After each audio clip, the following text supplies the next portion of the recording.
Bien, ¿se logra ver la diapositiva? ¿Me pasan la voz? Sí, doctor.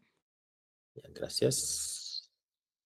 Entonces, en esta parte vamos a trabajar lo que en medicina lo vemos más en salud pública, ah, pero es muy importante para la toma de decisiones y en entender el proceso de enfermedad en en un país, en una comunidad, en una región, o en una región.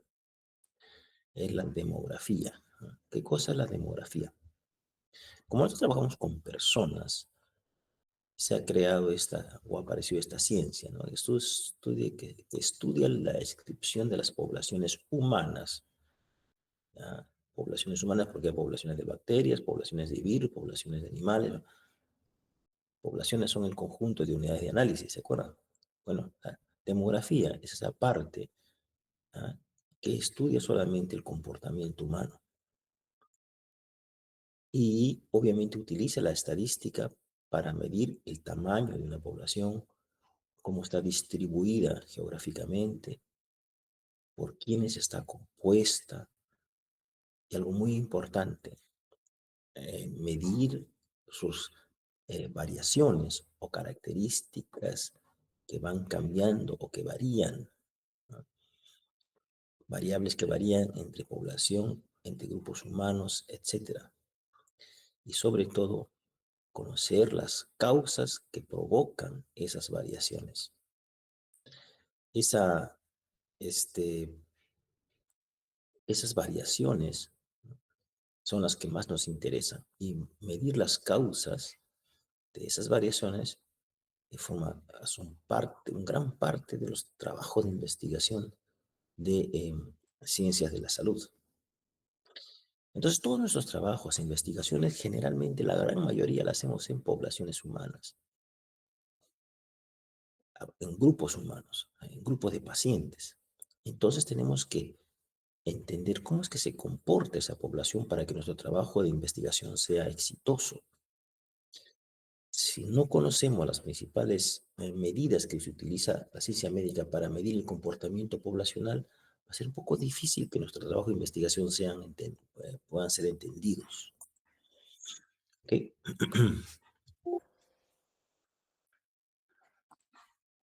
Muy bien. ¿Qué se entiende como por población? En este caso, en el grupo, en el campo de la demografía. Población es un conjunto de personas, que se agrupan bajo un cierto ámbito geográfico en un periodo determinado. O sea, ¿qué determina una población? El área geográfica. ¿Cuál es la unidad geográfica más básica? Son los distritos.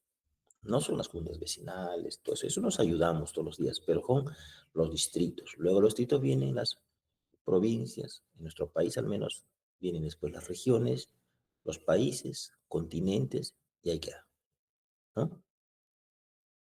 Entonces, población es un conjunto de personas que comparten un ámbito geográfico. Acá la clave es ámbito geográfico. Ah, la población de los internados en el área de medicina interna. ¿Cuál es el ambiente geográfico? Obviamente, medicina interna, ¿no?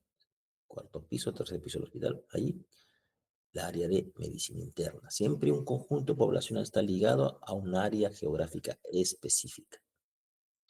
Eso la hace población, ¿ok? Es un conjunto de personas arraigadas a un área que establecida. ¿Cuáles son esos distritos o instituciones preferentemente? A ver, el centro de salud, por ejemplo, metropolitano, ¿no? O el centro de salud Ciudad Nueva. Trabaja con gente, ¿no? Trabaja con poblaciones. Eh, el centro de salud metropolitano tiene asignado un área geográfica y esa área geográfica hace que se le asigne un conjunto de personas. Ese conjunto de personas en su área jurisdiccional, conocida como población, la población del centro de salud metropolitano, con el número de gente que está en su ámbito jurisdiccional. Hay otras que manejan ámbito geográfico, como por el Centro de Salud Ciudad Nueva, que se encarga de todo un distrito, el distrito de Ciudad Nueva. ¿Ya? Allí el Centro de Salud tiene su jurisdicción, que es todo el distrito. ¿Mm? Ah, si nosotros vamos entendiendo así el comportamiento de las personas que se mueven por sociedades, entonces nos va a ser muy fácil entender que también pegado a esas sociedades y a ese ámbito de vida están ligadas muchas enfermedades, costumbres, etcétera. ¿Bien? Muy bien. Entonces, en ese grupo de personas realizamos algunas mediciones.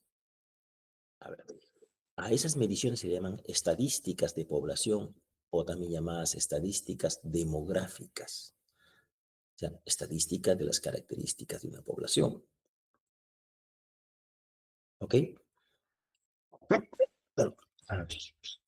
Entonces, este grupo de indicadores que describen la composición y principales características de las agrupaciones humanas pueden ser, por ejemplo, agruparse por edad, por sexo, por nivel socioeconómico, según área geográfica, el estado civil, la ocupación, y así como las diferentes variaciones que una población puede tener,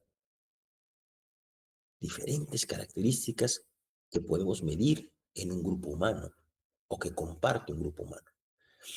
A todas esas características se les conoce como estadísticas demográficas, más ya en el campo de la propia la estadística, cada uno de esos indicadores, cada una de estas características, cada una de estas variables se le conoce en el mundo demográfico como indicadores.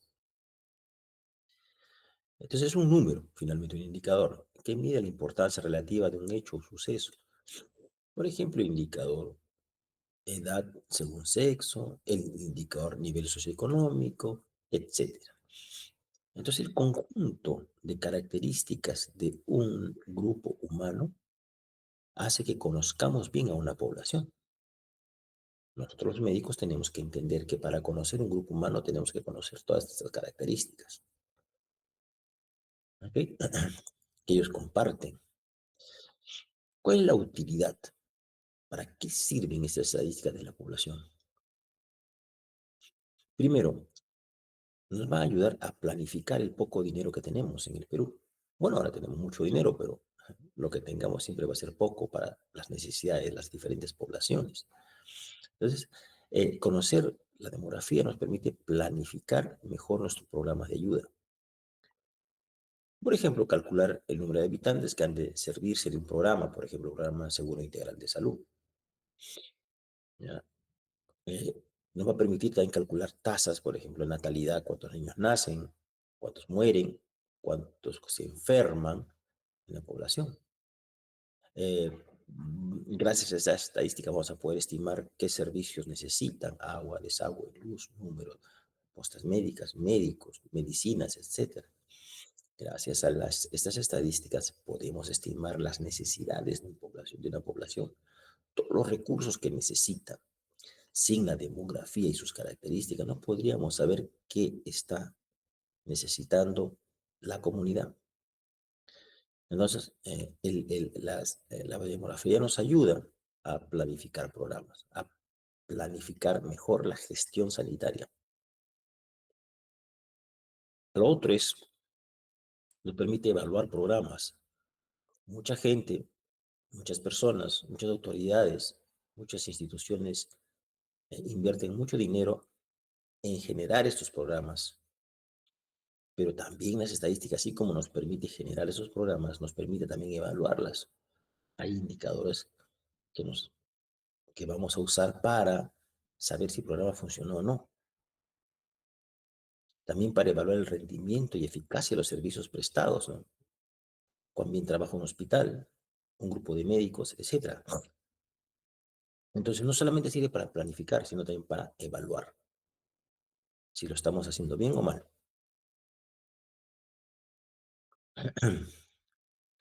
¿De qué se nutre? ¿De dónde se nutre? ¿De dónde saca esa información la demografía? La primera fuente principal son los censos, ¿no? Estos censos se hacen en forma periódica, eh, es de cobertura universal, o sea, toda la población, ¿no? Se quedan en sus casas y son entrevistadas. A eso se llama el censo de población y viviendas. Actualmente se está realizando uno y se va a realizar otro, ¿no? Visto que ahí, pero trabaja más que todo con muestreo de gente. eh, y pues se proyecta a toda la población nacional. El último gran censo que se usó fue en el año 93, es que no me equivoco, donde nadie se movió de sus casas y el gobierno pudo saber cuántos somos en realidad y cuáles son las características, ¿no? De cada uno, para ver dónde construye un hospital, dónde construye una carretera, etcétera. Cuánta agua necesito, cuántos médicos, cuántos se van a enfermar o cuántos se van a más o menos estar en riesgo de diferentes daños. Bueno, ese censo no se ha registrado del año 93. De ahí en adelante se han ido haciendo algunas proyecciones y se han ido haciendo estudios censales, pero en muestras, ¿no? Muestras representativas, donde va a tener un margen de error siempre, pero es lo que tenemos a la mano. Otra fuente de información demográfica muy importante son los registros. Por ejemplo, las historias clínicas son un registro. Hay información que se registra continuamente, sin parar. Por ejemplo, las partidas de nacimiento, registro de nacimientos, registro de defunciones, datos de la RENIEC, etcétera. Todo lo que sean registros oficiales que de alguna manera, en forma indirecta, recolectan características de la población que después nos van a ser útiles. Y por último, la otra forma de obtener datos demográficos son las encuestas, que estudian aspectos específicos, muestras específicas, hacen un estudio a profundidad para ver cómo se comporta esta población respecto a un grupo determinado de indicadores que estoy buscando, para después proyectarlo a toda la población. Entonces, censos, registros y encuestas. Muy bien. ¿Cuáles son todas esas variables demográficas que generalmente pregunto al momento de hacer un censo, una entrevista o un registro? Pues son muchísimas. Llenaría toda esta habitación de variables demográficas que se estudian. Las más famosas, pues, son la fecundidad, ¿no? La mortalidad, que es las defunciones, la migración, la morbilidad, etcétera. Son diferentes. Ah, ah, y a estos indicadores también se les llama tasas. Claro, no es un término muy adecuado, pero ya nos hemos acostumbrado. Estadísticamente, tasa es otra cosa, ¿no? Eh, pero aquí en demografía la usamos como una cuestión casi ya por costumbre, ¿no? A todo llamarle tasa.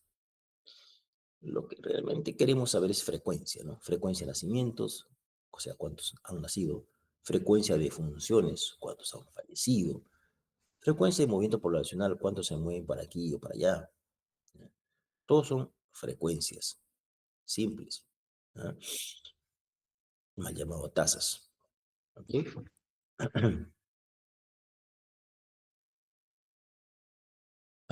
Seguimos viendo, ¿no? Otros indicadores, por ejemplo, de crecimiento de la población. Ah, Hay el estudio natural o vegetativo, son los nacimientos y funciones, y según eso, esa diferencia nos hace ver cómo crecemos o decrecemos. Eh, También el crecimiento poblacional se mide a través del neto total, nacimiento versus defunciones y migraciones. A la vez, se hacen algunos cálculos como estos, ¿no? Nacimiento más migraciones, menos defunciones más emigraciones. ¿Ya?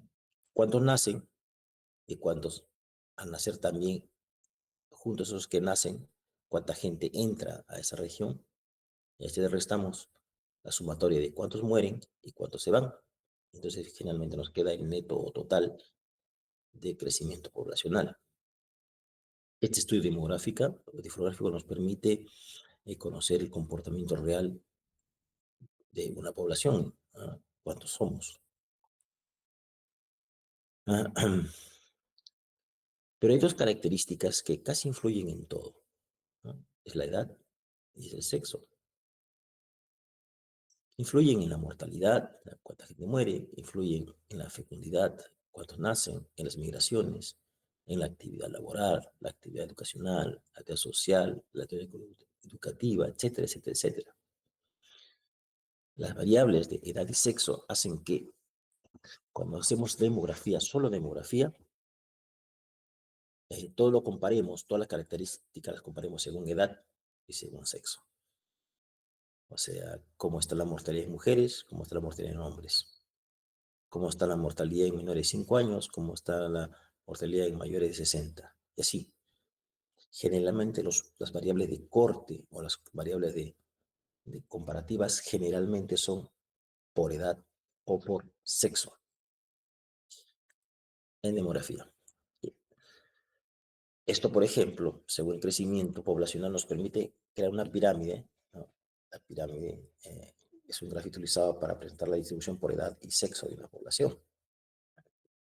Ustedes la van a ver en todos los datos, en todos los informes. Y tienes una pirámide invertida, una pirámide truncada, una pirámide creciente, decreciente, etc. En esa pirámide se contrasta por grupo de edad, tercer grupo de edad, segundo grupo de edad, tercer grupo de edad, así, o grupos etarios, y se comparan a la vez según sexo masculino y femenino. Este es un ejemplo de una pirámide poblacional. Obviamente la pirámide poblacional de Tacna será muy diferente a la de Moquegua, es más diferente a la de Nueva York, etc. Lo importante es que se tiene que medir.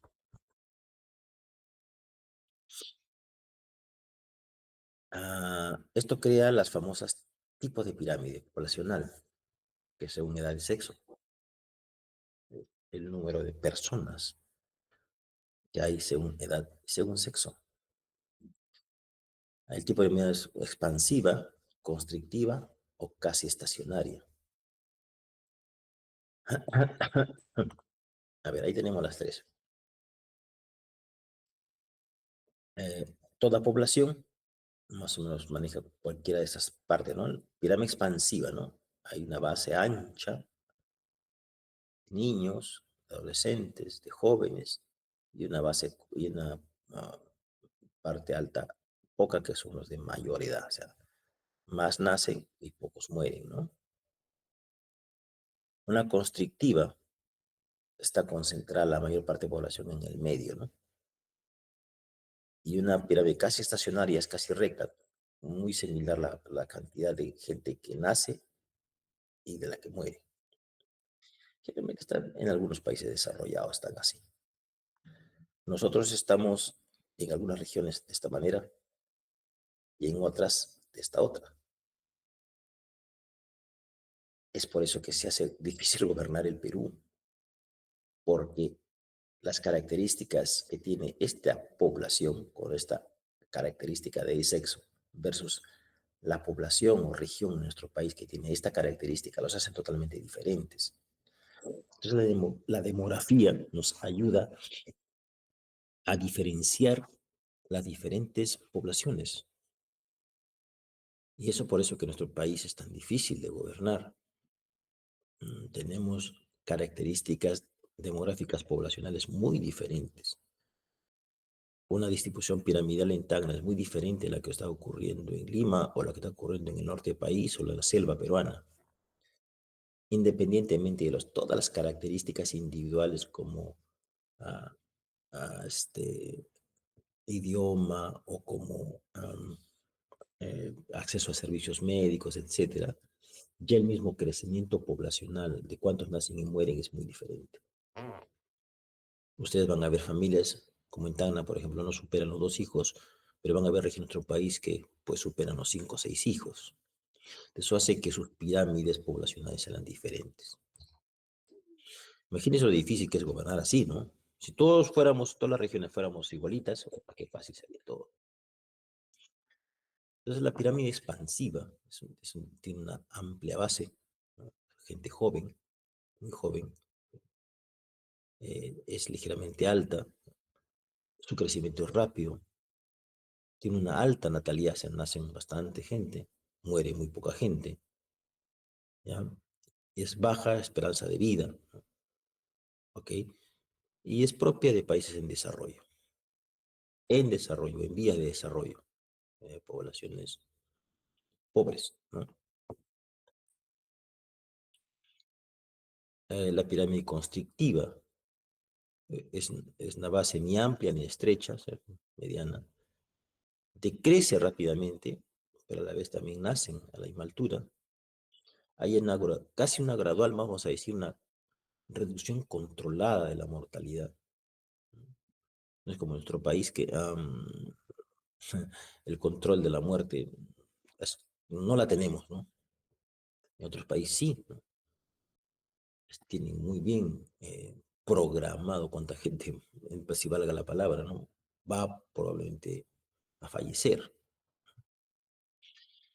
La pirámide constrictiva permite un desarrollo sistemático del estado de salud de una población, ¿no? Son países que han logrado cierto desarrollo, están en el medio, están en proceso de crecimiento más veloz que la gran mayoría. Y una pirámide casi estacionaria, la base es pequeña, o sea, poca gente joven, alta en ascenso regular, o sea, la gente vive muchos años, con algunas sinuosidades características propias de pequeños grupos humanos. Nace poca gente, también muere poca gente, casi al mismo ritmo que nace, muere. Hay una alta esperanza de vida, o sea, gente longeva, que vive bien y muchos años, que tiene un adecuado estado de salud, ¿no? Servicios muy buenos, generalmente son o están presentes en países desarrollados, ¿no? El rectángulo del sexo femenino mayor que el masculino, ¿no? Está presente, excepto en edades jóvenes. En este grupo humano, las mujeres viven un poquito más que los varones, un poquito, bastante más. ¿Qué afecta el desarrollo demográfico o las variables demográficas o el conocimiento de las, del comportamiento de una población? ¿Quién viene a entorpecer todo este estudio que se hace en nuestras poblaciones? Son las guerras. Por ejemplo, en nuestro país estamos en guerra, ¿no? Estamos en, en una escalada de violencia enorme, ¿no? Es un poco difícil medir algunas variables, ¿no? Aquí van cambiando, las migraciones cambian. Otra cuestión que cambia también las características regulares de una descripción de una población son las epidemias. Aparece una epidemia y lo transforma todo, ¿no? Fue el ejemplo del COVID, ¿no? Y obviamente algunas características propias de fecundidad, mortalidad y migraciones que tienen uh, nuestra población, sobre todo las migraciones. Recuerden que Latinoamérica está en una vorágine de migraciones porque existe una tremenda movimiento poblacional. Y este sí es cierto. Eso hace poco difícil planificar uh, a un país. Y los indicadores demográficos se ven alterados, ¿no?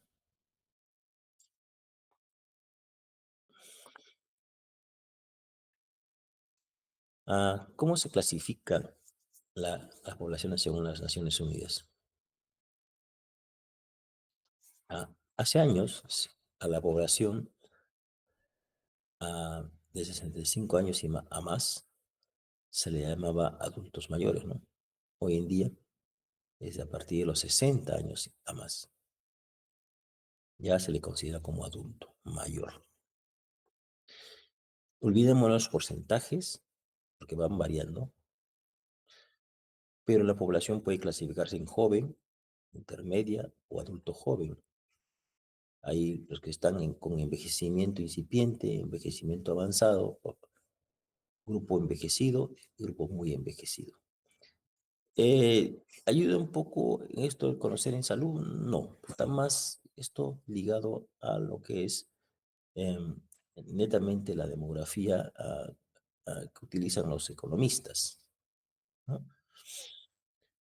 En salud, generalmente nos ocupamos y distribuimos a nuestra población en niños, adolescentes, adultos y adultos mayores. Ya nos complicamos la vida. Am, Según Rosset, ah, clasifica la población de 60 años a más y esta clasificación que hizo Rosset fue la que es acatada actualmente am, por las Naciones Unidas, por la Organización Mundial de la Salud, llamar población de la tercera edad de los 60 años a más. Por ahí estamos. Eh, Clasifica en cuanto a grandes grupos, ¿no? La juventud demográfica, el umbral de envejecimiento, envejecimiento propiamente dicho y vejez demográfica. Cuestiones que no usamos en medicina, pero sí nos ayudó Rosset en decir que a partir de los 60 años debería considerarse ya como población de la tercera edad. Muy bien. Todos estos datos generan las estadísticas en salud. La demografía es para generar estadísticas en salud. Para ello vamos a tener mucha información numérica como indicadores como tasas, razones, etcétera. La lectura de todos esos indicadores nos permiten ver el estado de salud de la población. Nos dan un diagnóstico del estado de salud de la población. Nos permite conocer a una población. Y el conocer a esa población recién podremos planificar, organizar, evaluar y controlar programas y acciones de salud. O sea, si en algún momento queremos hablar de una población, primero tengo que conocer sus características demográficas. Más antes no puedo hablar de una población, no, ni siquiera, no porque yo haya vivido en Ciudad Nueva, no significa que conozca a Ciudad Nueva. Puedo sospechar algún que otro comportamiento, pero tengo que ir a valores o indicadores reales, ¿ya? De estadísticas en salud como tasas, razones, proporciones, y según eso, realmente poder planificar y hacer cosas importantes. Y eso se hace mediante estudios demográficos. El Instituto Nacional de Estadística e Informática realiza estos estudios de una forma panorámica en todo el país. Ayuda bastante. Podemos visitar el Instituto Nacional de Estadística e Informática. Allí nos dan el estado general de la población, no solamente de salud, sino que nos traen diferentes estadísticas como económicas, como migratorias, etcétera. Bueno, ¿para qué sirve todo esto? Para todas estas estadísticas de la demografía, obviamente para gerenciar a una comunidad, para ser un buen político, un buen alcalde, un buen congresista, un buen presidente, gerenciar. Presidente que no conoce a su gente demográficamente no va a poder hacer nada bien. Sirve para hacer docencia, para que a través de los indicadores decirle a nuestros alumnos, estos somos o así somos como población. Y obviamente también esta estadística sirve mucho para la investigación. Son uno de los principales sustratos que usan nuestros estudiantes para hacer su tesis.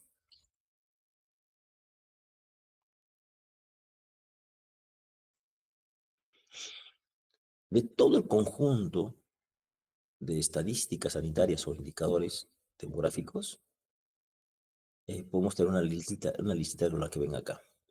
Pero esta cambia, va a cambiar bastante y es muy dinámico. Ah, ¿Cuáles serían generalmente las estadísticas necesarias que me interesarían a mí? Es allí que tú vas a ir aprendiendo que tú vas a ir seleccionando esos indicadores según lo que te interese conocer o ayudar en la comunidad. Por ejemplo, en mi caso, a mí me interesan los indicadores epidemiológicos de incidencia, de prevalencia de enfermedades, de reacciones adversas a medicamentos, etcétera. Y puedo desarrollarme y moverme en esas estadísticas. A otras personas les gusta mucho la parte económica, a otros la que es migración y crecimiento poblacional, nacimiento y muerte, ¿ya? Eso va va a depender mucho de donde nosotros nos podemos identificar. Querer hacerlo todo va a ser un poco complicado, ¿no? Claramente vamos orientando, ¿no? Nuestras intenciones de conocer el, el mundo de la demografía. Pero, pues, doctor, yo quiero ser un especialista, yo quiero ser dermatólogo. A mí no me interesan todas estas características. Pues a ti dicen que más te debería interesar, porque conociendo una comunidad o una población sabrás cuántas de estas personas te van a necesitar. En una oportunidad hicieron que en el Perú, pues, estaba en crecimiento enorme la población joven, ¿no? O sea, gente que estaba entre los 20 y los 45 años, ¿no?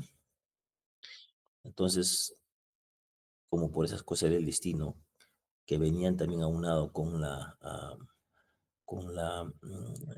¿qué le vamos a decir? Ah, el culto a la belleza, ¿no?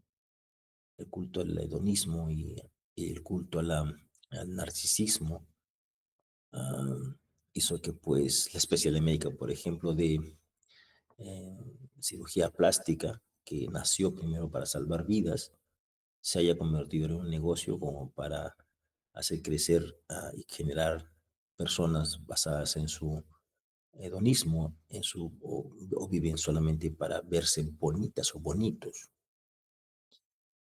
Bueno, todo un tremendo negocio, ¿no? Entonces, como ven, esos datos demográficos sirvieron para que, bueno, muchas universidades potenciaran su residencia de cirugía plástica. Hace muchos años nació para atender al grupo de quemados, ¿no? Gente y cómo poder ayudar a grandes personas que sufrían quemaduras, ¿no? O deformaciones. Hoy en día no, pues no, hoy ya no usamos esta especialidad para prevenir o curar o mitigar algunas deformaciones o daños, sino para transformar a muchas personas, ¿no? Ya, muchas veces hacerlas verse como las que no son, ¿no? Entonces, como ven, pero todas las estadísticas que tengamos va incluso hasta orientar nuestra elección de seguir algún día una especialidad. A ver si queremos ir a Suecia, no, no hay cirujano plástico nada que ver, ¿no? Ahí sobra. Ahí se utiliza el cirujano plástico está y trabaja en otro tipo de satisfacción de su población. Ahora, dentro de todos los indicadores hay subgrupos. Entonces tenemos las estadísticas vitales. Se entiende, ¿no? Son aquellas que están ligadas a la vida misma, ¿no? Indicadores que comprenden las principales características referidas a la vida de los individuos, a cómo viven. Por eso también se le llaman hechos vitales. Y está dada por los nacimientos, las defunciones, los matrimonios, los divorcios, los estados civiles generales, etc. Comprende la estadística de fecundidad y la estadística de mortalidad, entre otras. O sea, cómo es que viven las personas. Esas son estadísticas vitales. Muchos de las gerencias en nuestro país solamente se fijan en estos indicadores, ¿no? Para ver cuánta población hay en una comunidad y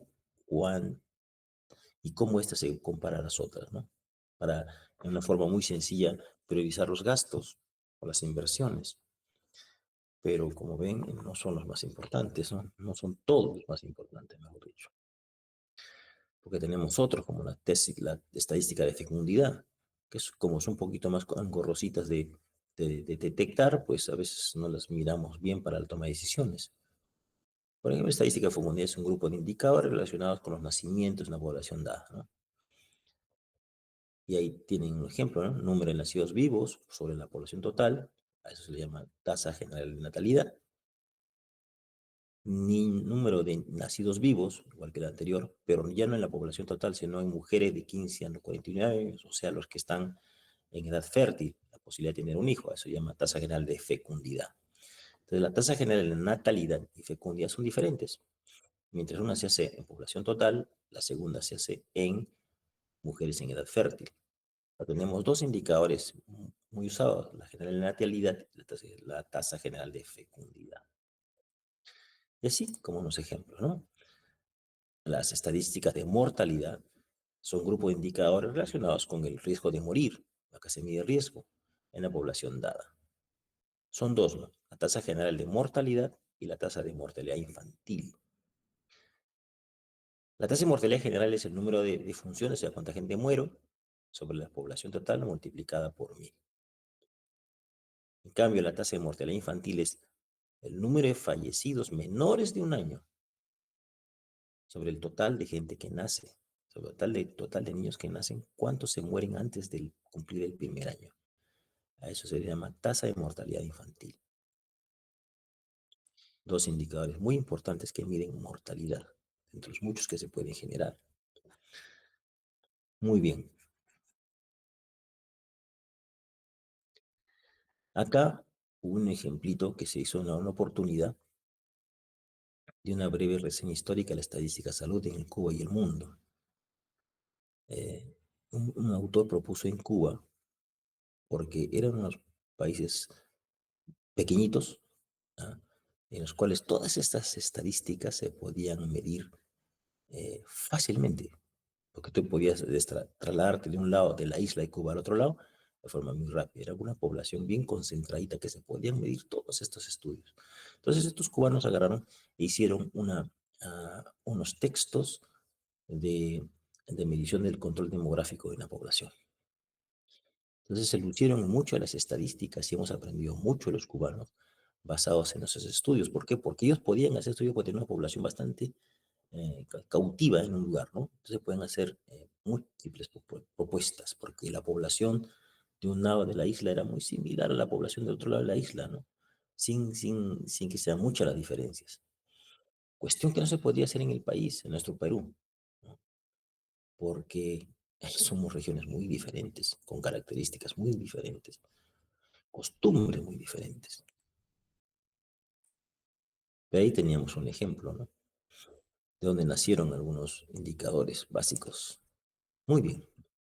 Entonces, la demografía es una herramienta que utilizamos los médicos para conocer poblaciones y están publicadas en guías como el ASIS, que es el análisis situacional de salud de cada región. Están presentes en guías, en ASIS, en informe del Ministerio de Salud, pero sobre todo de una fuente muy importante de data, que es el INEI, ¿ya? Es el Instituto Nacional, vamos a esperar que abra, el Instituto Nacional de Estadística e Informática. Forma parte del Estado y allí podemos encontrar mucho de, su, de lo que se quiere hacer, ¿no? Allí vamos a encontrar las famosas estadísticas, ¿no? A nivel nacional. Y este instituto, ¿no? Está generando un censo, ¿no?, nacional en 2025. Le llaman el 13º de población, el 8º de vivienda y el 4º de comunidades. Pero allí vamos a tener mucha ayuda, ¿no?, sobre cifras eh, y demás acciones que necesitamos. Por ejemplo, Perú en cifras, accede a cifras de la pobreza. Toda esa información nos las permite tener, nos las da el Instituto Nacional de Estadística. Hace los estudios demográficos bastante profundos, porque es toda una institución que se dedica solo a eso, ¿ya? Y toda esta información la podemos encontrar acá. ¿Eh? Podemos acceder a las cifras de pobreza, y vamos a obtener algunos compendios, guías, etcétera, ¿no? Informes, ¿no?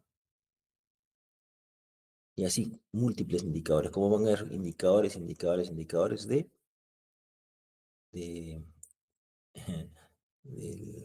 demográficos, ¿no?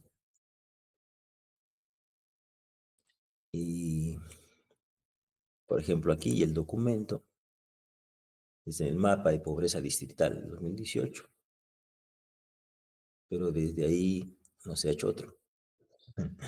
Ya pueden descargar este instrumento y lo pueden ver ahí y van a ver cómo ellos han hecho todo un estudio de cómo va el mapa de pobreza del país, cómo hicieron el estudio, cuándo lo hicieron y ahí nos dice, ¿no? ¿Eh? Y se van a dar a ustedes con muchas sorpresas.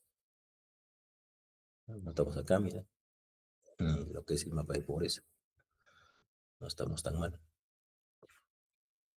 Y así, toda esta información, rica información, datos y más datos demográficos. Entonces, ¿cuál es la principal fuente de toda esta información demográfica? No la tenemos que ir a preparar nosotros. La vamos a encontrar en el INE, aquí. Nuestra tarea es solamente ir a buscarla, ¿no? A que dé la habilidad para buscarla según lo que necesitemos. Entonces, el Instituto Nacional de Salud e Estadística e Informática se preocupa mucho por estos datos demográficos, ¿ya? Y bueno, nos queda solamente colaborar cuando vayan a censar en nuestras casas, puesto que esa información va a servir para alimentar toda esta información que se utiliza para tomar decisiones. Muy bien, jóvenes, voy a tomar su lista. Un momentito.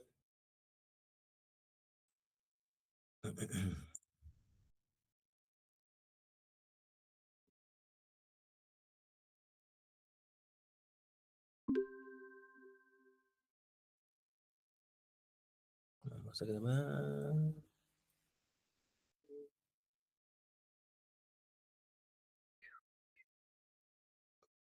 Muy bien, jóvenes. Eso es todo por hoy.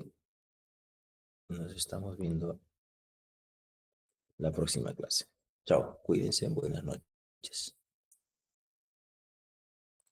Hasta luego, doctor. Hasta luego. Hasta luego, doctor. Hasta luego, doctor. Chao, chao, chao, chicos, chao.